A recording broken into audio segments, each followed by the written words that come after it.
Perdu sur la montagne entre deux parois hautes, il est un lieu sauvage aux rêves hospitaliers qui dès le premier jour n'a connu que peu d'hôtes. Le bruit n'y monte pas de la mer sur les côtes, ni la rumeur de l'homme, on y peut oublier.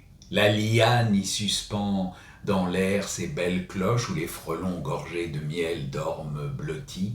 Un rideau d'aloès en défend les approches, et l'eau vive qui germe aux fissures des roches y fait teinter l'écho de son clair cliquetis.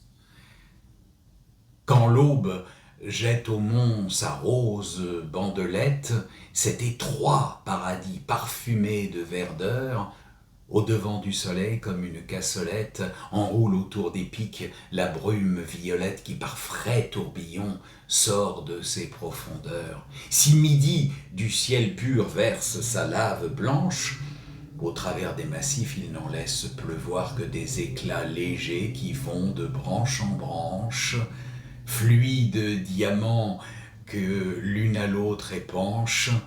De leurs taches de feu semait le gazon noir. Parfois, hors des fourrés, les oreilles ouvertes, l'œil au guet, le col droit et la rosée au flanc, un cabri voyageur en quelques bonds alertes vient boire aux cavités pleines de feuilles vertes, les quatre pieds posés sur un caillou tremblant.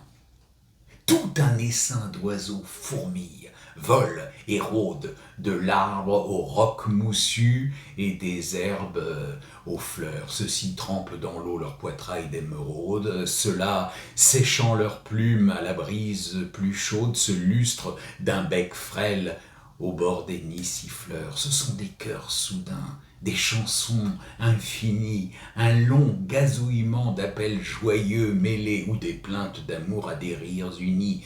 Et si douces pourtant flottent ces harmonies que le repos de l'air n'en est jamais troublé, mais l'âme s'en pénètre. Elle se plonge entière dans l'heureuse beauté de ce monde charmant. Elle se sent oiseau, fleur, eau vive et lumière. Elle revêt ta robe, ô pureté première, et se repose en Dieu,